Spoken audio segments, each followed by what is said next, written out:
you know, when you go pot-tar route, you gotta go smooth. What a Jolly Rancher Troy's. I will get that, but it's not glazed. The King pack, you always go King. Gotta go purple Skittles. Gotta get them. And this all while I'm in camp too. Definitely don't worry, cause I'm definitely making weight. Laffy Taffy bikes. Get a couple of these too. I'm Gucci. 7046. Thank you. See you tomorrow. Pressure reveals who's really built for this sport. And right now, Gervonta Davis looks like a man who took every ounce of doubt personally. Because a fighter isn't truly a fighter when everything is smooth, comfortable, and everybody's cheering for him. The enormity ahead is also a testament to those who steered, guided, and mentored him. It was tough. And when you have a chance to make it out, it gives you that different look on life. It makes you train bigger than just your small town or your hard times that you've been through. It's crazy to me that who would know I would be that guy. I knew I'd be big, but I never knew that I would be like the guy that actually like break them doors. Calvin believed in me. Calvin believed in me no matter what. That's what was the important piece of me staying focused and I know I have somebody that's counting on me. Calvin was making sure that I was on the right track. And whoever go against me, Calvin was standing beside me. You know what I mean? Calvin was that guy that had my back for sure. We do. Get ready for this. He's gonna come with everything. He got nothing to lose. He got a lot to gain. So I know he's coming. He don't kid. Pressure reveals who is truly built for this sport. Right now, Gervonta Davis looks like someone who took every piece of doubt as a direct hit to his pride. A fighter is not really a fighter when things are simple and easy and everyone is shouting his name. Ford understands that burdens weigh heavy and that triumph can hurt, just not as much as losing a will. Feeling right. I used to tell Tank, man, I see why you waking up with a smile, man. You can't help but waking up with a smile when the sun show up every day. The journey from being a champion to reaching something bigger comes with tough moments and good ones too. For Davis to truly become Tank and bring that force to every fight, he needs strong guidance. Calvin Ford understands that heavy weight can wear you out and that victory can also hurt, just not as much as defeat does. Man, he's trying to inflict that pain even when we working out. And he said, man, I feel it. You know what I'm saying? I said, you're supposed to feel it. If someone understands you, understand where you come from, and they can bring the best out of you. That's what Calvin been doing for me. A real fighter hears the criticism, reads the headlines, and feels the pressure from every direction, yet still walks straight into the fire, ready to fight back. That is exactly the mindset Tank has right now after the WBA officially ordered him to defend his lightweight belt against Floyd Schofield. There you go. Good. There you go. When he get in that ring, he's on a mission. Because he understands that he got to put his pants on, training wheels going. You got what you asked for. Let's get it now. Slowing down. Once that news came out, Tank did not make excuses or post anything online. He went right back to the gym. That tells you everything you need to know. When Gervonta Davis gets serious, the whole atmosphere shifts. The jokes end, the distractions disappear, and it becomes just another tough training camp where one of boxing's hardest punchers starts honing his skills again. And to be honest, Floyd Schofield is not an easy task. He is young, eager, self-assured, quick, and still without a loss.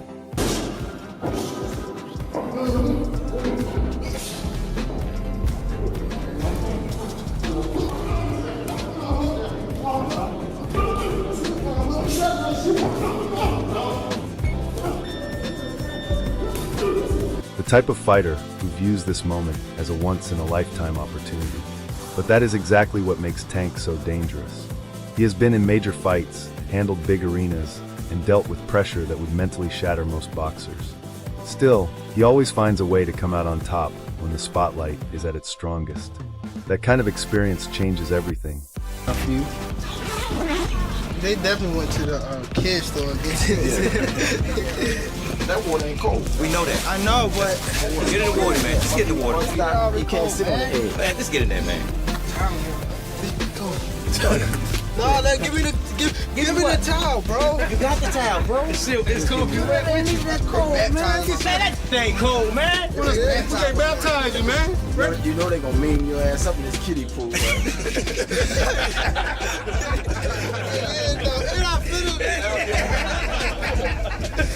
All right, give him first bag. You ready? Yeah, give him first bag. Don't ask if you ready. Don't thump it on me, though. I'm not.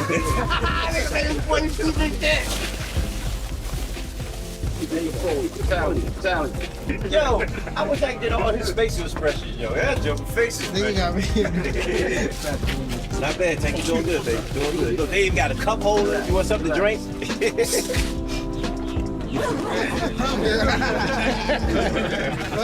And honestly, I think the recent criticism around Tank might actually make him more focused.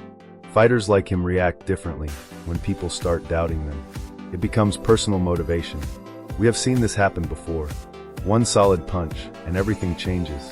That is why this fight feels larger than just the titles. Tank is not only defending a belt here, he is protecting his place at the top of the weight class, defending his reputation, and reminding everyone that champions do not stay down without a battle.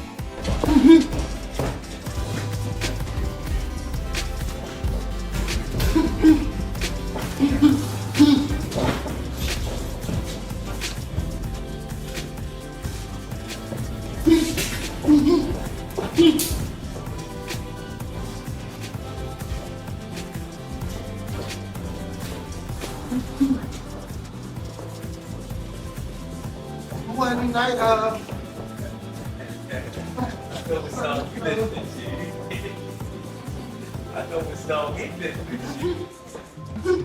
Sometimes they come back sharper, meaner, and more dangerous than before. I know what song you are listening to. I know what song he is listening to.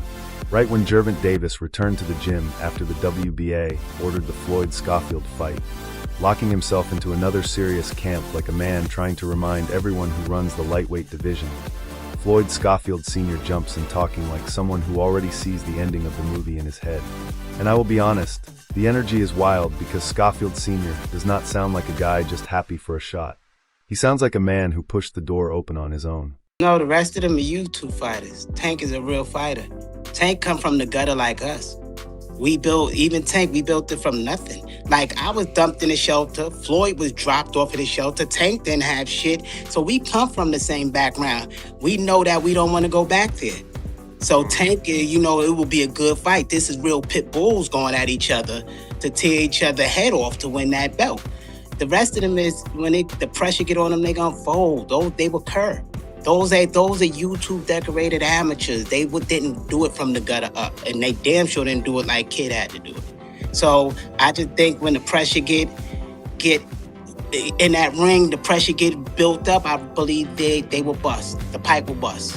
They will. All this legal talk, the pressure from the mandatory order, and the "we waited 11 months" angle sounds less like promotion and more like someone knocking on the champion's door looking for answers. But what really caught my attention was the respect mixed with threat.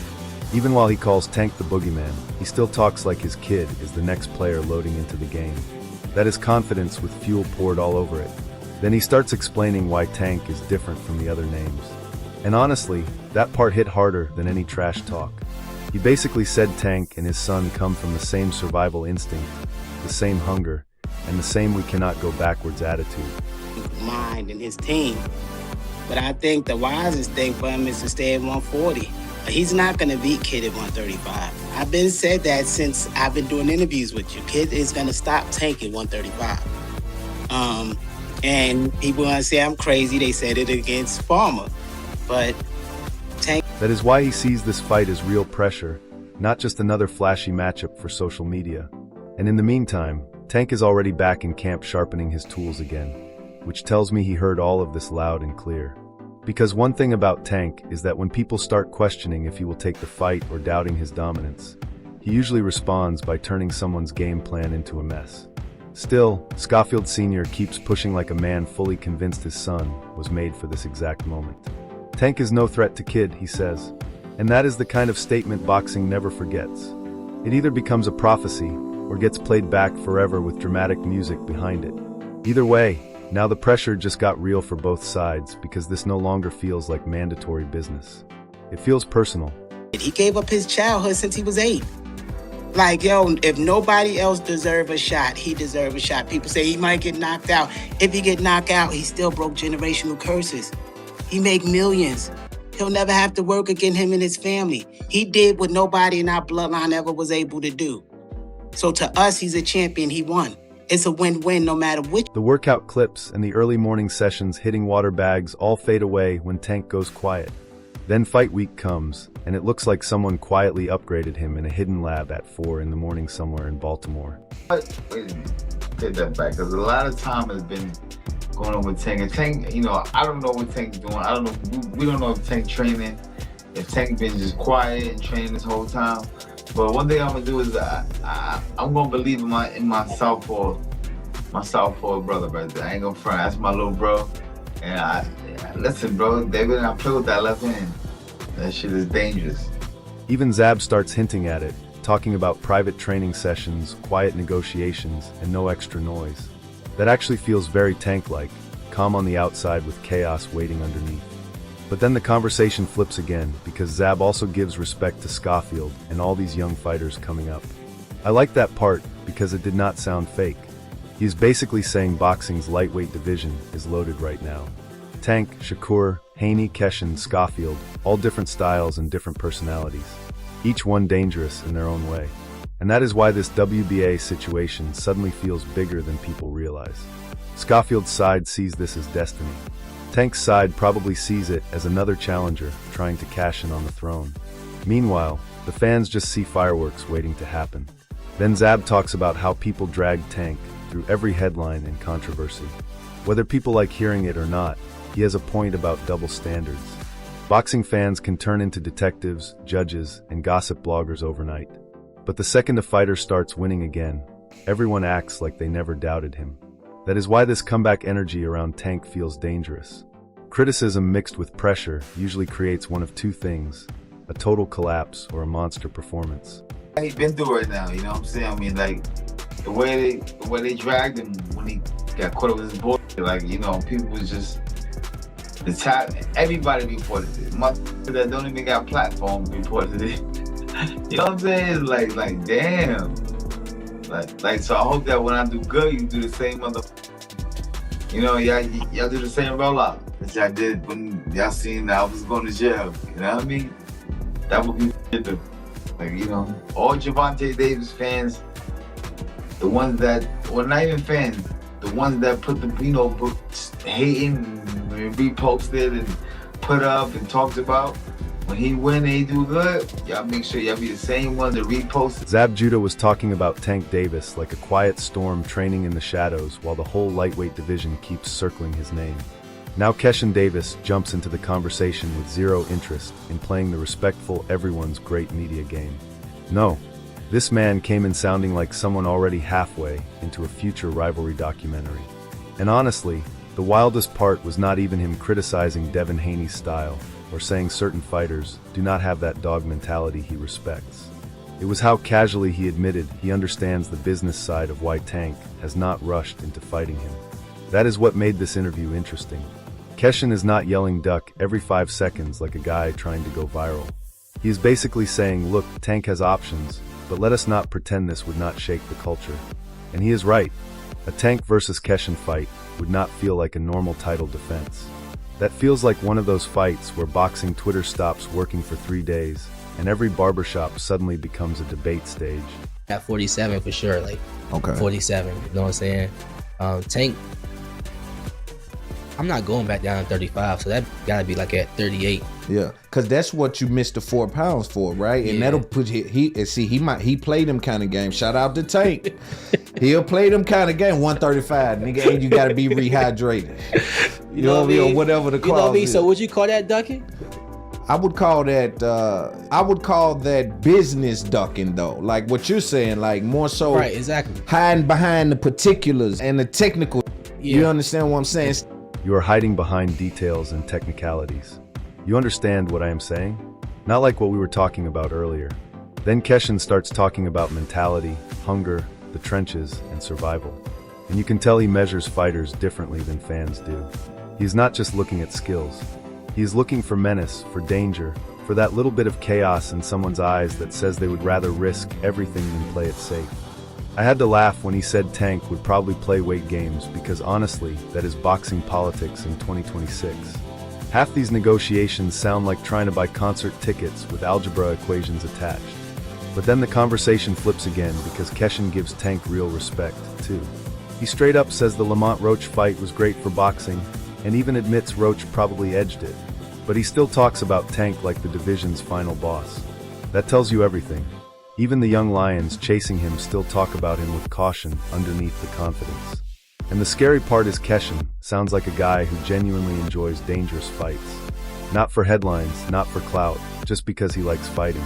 That combination usually creates either a superstar or absolute chaos once the big fights finally happen.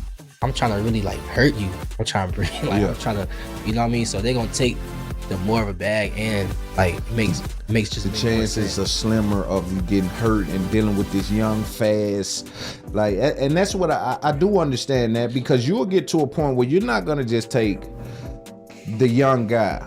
Or do you think you'll always be open to take whatever fights on the table? I mean, I ain't gonna lie, bro. Like, I like to fight, bro. I really like to fight, so I'm not in that position yet. So I can't just speak on that because I'm not even there yet. I'm a guy. So, are they going to take the bigger payday and make the chances smaller of you getting hurt and dealing with this young, fast fighter? And that is something I do understand, because you reach a point where you might not just take on the young guy, or do you think you will always be open to take whatever fights are on the table? I mean, I am not going to lie, bro. I like to fight, bro. I really like to fight. So I am not in that position yet. I cannot speak on that because I am not even there. God willing, I am going to get there. You know what I mean? So now the lightweight division feels like it is sitting on top of a powder keg. Tank is back in the gym with pressure on his shoulders. Schofield's camp is talking like Destiny already called their phone. Zab Judah is warning everyone not to forget how dangerous Tank becomes in silence. And Keshin Davis is basically standing off to the side like, do not forget about me either. That is what makes this era fun. Nobody is pretending to be friends anymore. Everyone wants the throne, but they all understand the same thing. Gervonta Davis is still the name this division revolves around until someone proves otherwise under those bright lights. The crazy part is the criticism around Tank may have accidentally created the hungriest version of him yet. We have seen fighters fold under pressure before.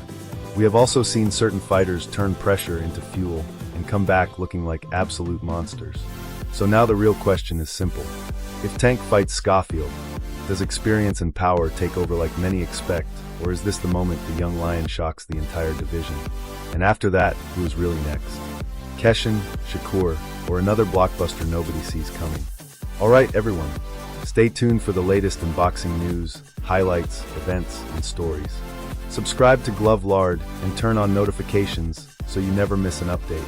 Be sure to watch our other videos too. Until next time, take care and stay safe.